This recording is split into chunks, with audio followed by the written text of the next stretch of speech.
My son inherited the beach house on Hilton Head Island, South Carolina. 3 bedrooms, a wraparound deck, a view of the Atlantic that Reginald and I had spent 20 years telling each other we'd enjoy in retirement. I got the farmhouse in eastern Kentucky, the old one on 73 acres that Reginald's father had worked tobacco on before the market collapsed, and that had sat mostly empty for 30 years. And when my daughter-in-law looked me over from across the living room with that calm, practiced smile and said, "Honestly, Gladys, that wreck of a place suits you perfectly, falling apart, past its use, and a burden to everyone around it. Sound familiar?" I stood up, took the keys from the side table, and drove 4 hours into the hills without saying a word. I want to tell you I stayed quiet because I was dignified. The honest answer is, I couldn't find any words that weren't going to cost me something I couldn't afford to lose. So I took my coat and my suitcase, already packed, already waiting by the hallway, and I left my son's house, which had been my house once, which still had Reginald's engineering texts in the study, and the kitchen table we'd bought at an estate sale in 1987, and I drove away from Nashville in the dark. I am 67 years old. I taught 8th grade English for 34 years. I raised a son who knew better. I was married to a man named Reginald for 41 years, and I buried him 8 months before all of this happened. And I am telling you this not because I want your sympathy, but because I want you to understand that I was not a naive woman. I knew the difference between someone being unkind and someone using unkindness as a strategy. I had just never thought the strategy would be pointed at me. I had been away for 2 weeks, staying with my sister in Lexington. She'd wanted me out of Nashville. Wanted to get me away from the house where Reginald wasn't anymore. When I came back, I thought I was returning to Seth's home, to my son's, to the house where I'd been staying since Reginald died, and where I planned to keep living until I figured out a different plan. I came back to find Seth in the living room in a pressed shirt, sitting too upright, not meeting my eyes, and Brittany on the sofa with her ankles crossed, and an expression I recognized as the one she wore when she already knew the ending. The will had been finalized, Seth explained. Reginald's attorney had gone over the final details. The beach house. Seth had always loved the beach house, always talked about what he'd do with it someday. Went to Seth. The farmhouse and land in eastern Kentucky went to me. "Is there anything else?" I asked. "The investment accounts were split evenly," Seth said, "after fees. The beach house was worth $1.4 million. The farmhouse, on a good day, might fetch $100,000. I knew this without asking. That was when Brittany set down her coffee. "Honestly, Gladys," she said, "that wreck of a place suits you perfectly, falling apart, past its use, and a burden to everyone around it." She tilted her head the way she always did when she wanted to seem thoughtful. "Sound familiar?" Seth looked at the carpet. That is the part I have not fully forgiven him for yet. Not what she said, because she was who she was, but the way he looked at the carpet. 34 years of teaching 13-year-olds has given me an accurate sense of when a person knows something is wrong and decides to say nothing anyway. My bags were in the hallway, 4 suitcases, precisely stacked as if they'd been there for days. I took them. I drove. The farmhouse was 4 hours southeast, through Lexington, and down into the Daniel Boone country, the hills getting higher and the towns getting smaller, until I turned off the state road onto a gravel lane I'd driven exactly twice before in my life. It was past 10 by the time I arrived. I sat in the car with the engine off and looked at the building in my headlights. It was not the ruin Brittany had described. The grass had been recently cut. The front steps, I remembered them as rotting, had new boards. There was a clay pot by the front door with yellow chrysanthemums in it, very much alive. Someone had been here, and not long ago. Inside, the floors were swept. A quilt lay folded over the armchair. On the kitchen table, held in place by a smooth river stone, was a note in Reginald's handwriting, that deliberate engineer's print I'd been reading for 40 years. "Gladys, casserole in the icebox. A neighbor, Homer Daly, will come by in the morning. When you're ready tonight, check the loose board under the kitchen sink. All my love, Reg. I read it several times. Then I sat down on the kitchen floor with my coat still on, and I cried until I didn't have any crying left. The casserole was chicken and rice, covered in foil, exactly the way Reginald always covered things in the refrigerator. I ate it cold at the counter because heating it up felt like too much. Then I got down on my knees in front of the kitchen sink and felt along the floorboards until one of them shifted under my hand. The box underneath was metal, military grade, locked with a combination I found on a slip of paper taped to the inside of the cabinet. Inside, land surveys, water table reports, a letter from the State Department of Environmental Protection, a hydrogeologist's assessment from a firm in Chattanooga, and a sealed envelope with my name written across it in Reginald's hand. I read the reports first, because that's what Reginald would have done. Facts before feelings. Our 73 acres sat above an aquifer. A freshwater spring, naturally occurring, the kind of purity that the bottled water industry has been paying enormous sums for since the 1990s. A private hydrogeologist had surveyed it twice, in different seasons, and both assessments confirmed the same yield, the same purity, the same depth. 3 companies had made acquisition offers to Reginald in the past 4 years. He had declined every one of them and documented every conversation. The estimated value of the water rights, $28 million. I turned off the lamp. I sat in the dark kitchen and listened to a creek running somewhere behind the barn, and I thought about my daughter-in-law saying a burden to everyone around it, and I began to understand exactly what Reginald had done. Then I opened the envelope. He told me everything, the surveys, the offers, the companies that had been circling for years. He told me he had suspected for the last year of his life that someone close to us had been watching this property with more than casual interest. That questions at holiday dinners didn't quite add up, that small investigations had been disguised as conversation. He couldn't prove it. But he'd made the legal protections airtight regardless, and he'd left nothing to chance. "The land is yours completely," he wrote. "Contact Astrid Vance at Vance & Holbrook in Knoxville. She has been working with me for 2 years and is expecting your call. Don't sign anything before you speak with her. Don't tell Seth or his wife what you've found until Astrid advises you it's time. I've watched you for 41 years, Gladys. I know how strong you are better than you do. This is not a burden I'm leaving you. This is what I had to give, and I'm giving it to the right person. All my love, always, Reg." Homer Daly appeared at 8 the next morning with a paper bag of biscuits and a thermos of coffee. It's a thermos of coffee. He was 81 years old, weathered into something that looked like patience, with pale eyes that took their time deciding whether you were worth his words. He'd been maintaining the property for 2 years, per an arrangement with Reginald, the mowing, the steps, the chrysanthemums in the pot. He told me about the trespassers. Men in unmarked trucks, company shirts, taking soil samples along the creek bed and near the property line without notice or permission. He'd reported it to the county sheriff twice. Nothing had come of either report. "Your husband never said exactly what he knew," Homer told me, refilling my coffee from the thermos.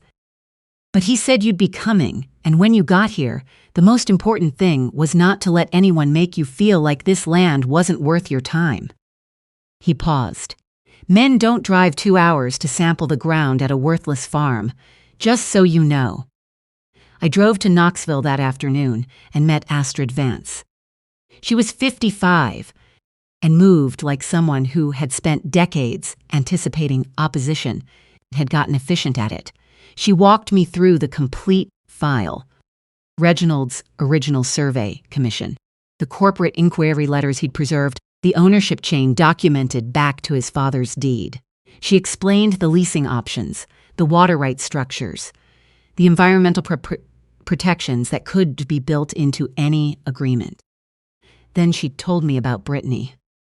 Harmon Resource Partners, one of the 3 acquisition companies that had approached Reginald, had an employee records match to a woman by Brittany's married name. The match had come through a state business registration database. Astrid's investigator had confirmed it. Brittany had worked for Harmon's land acquisition division before she married Seth. Whether she still did was the open question. "We don't know how much your son knows," Astrid said carefully. "He doesn't know anything," I said. I believed it because I had raised him, and I could read the differences between a man who'd done something and a man who'd been used as a tool. Seth was guilty of cowardice, and of looking at the carpet when his wife humiliated his mother. That was real guilt, and he would have to reckon with it. But it wasn't the same as what Brittany was. "She'll try to get access to the property," Astrid said. "When she does, let her come." Seth called every few days that week, careful, measured check-ins, asking whether the furnace worked, whether I needed anything brought from Nashville.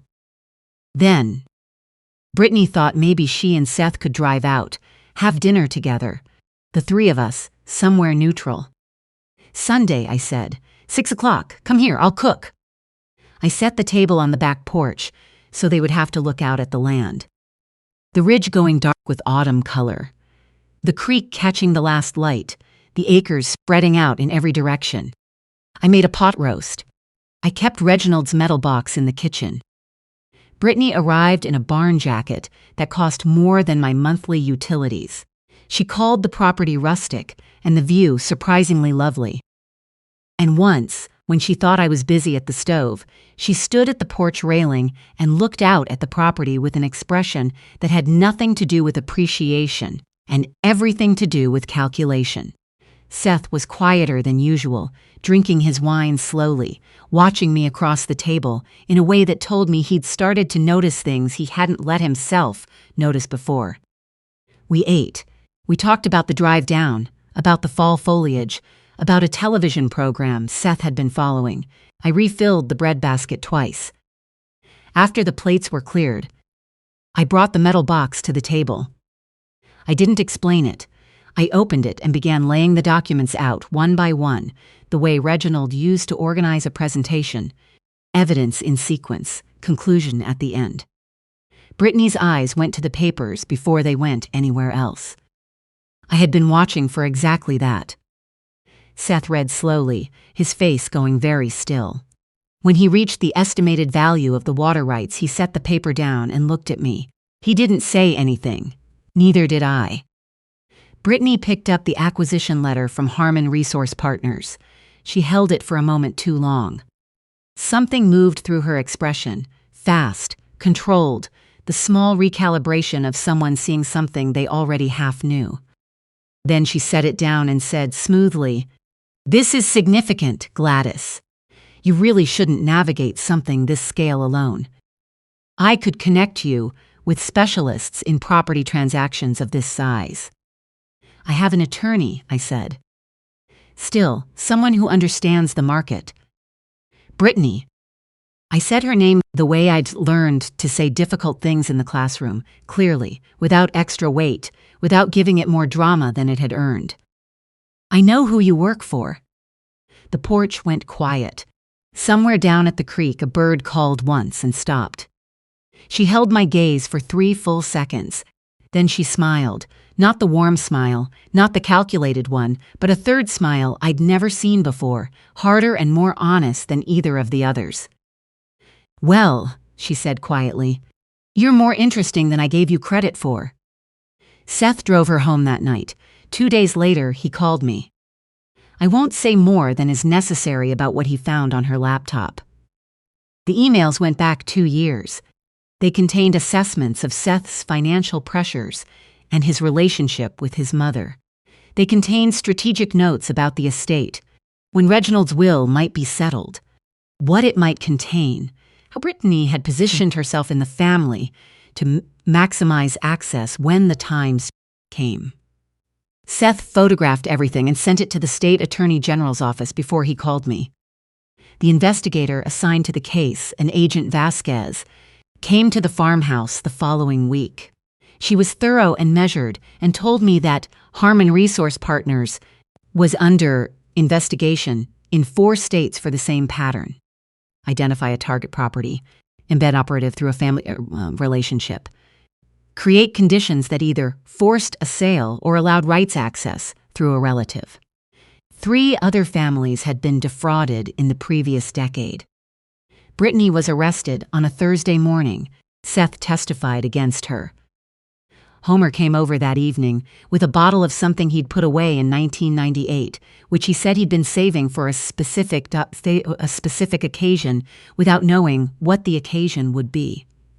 We sat on the porch steps in the dark and listened to the creak and didn't try to make it into more than it was. Your husband was a careful man, Homer said after a while. He was, I said. Planned the whole thing out. He did. We were quiet for a moment. And you found every piece of it, Homer said. I thought about the note on the kitchen table, held down by a river stone. The combination on the slip of paper inside the cabinet. The sequence of it, casserole first, then the table, then the floor. 41 years of knowing how I moved through a room, knowing which order I'd do things in, trusting me to follow it all the way to the end. He gave me the map, I said. I just followed it. The leasing agreement was signed in February with a regional water cooperative, locally owned, with environmental protections written into every clause that Astrid had insisted upon and that I had added to. The first payment went directly into a dedicated account. The Reginald Harlow Center for Women in Transition opened in the renovated barn the following June. 4 transitional housing units, a twice-weekly legal aid clinic, a resource library built from donations and Reginald's own books, which Seth brought down from Nashville in the back of his truck one Saturday without being asked. A referral partnership with shelters in 2 counties. We built it to be useful, not impressive. The first resident was 63 years old, from a county 2 hours west, and she arrived with 1 bag and a handwritten list of questions about tenant rights. She'd been too afraid to ask anyone for 7 months. We answered every one of them. Seth came out 3 times that summer to help with the construction work. He didn't make speeches about it. He showed up, worked through the day, and left when the day was done. We were not what we had been to each other. I didn't know yet what we would become, but we were talking honestly for what felt like the first time, and that was more than I had expected when all of this started. One evening in late August, we sat on the back porch and watched the light leave the ridge. The air smelled like the end of summer, like grass and heat, and something just beginning to turn. Dad would have liked seeing this, Seth said. He did see it, I said. He just saw it before we did. The creek ran on past the barn and through the lower pasture and eventually joined the river somewhere to the west, flowing through limestone and old farmland and country that had been here long before Reginald's father put a plow to it, and would be here long after everything we'd built above it was replaced by something none of us could imagine yet. A woman once stood in my son's living room and told me that an old, failing, useless thing suited me perfectly. She was more right than she will ever know.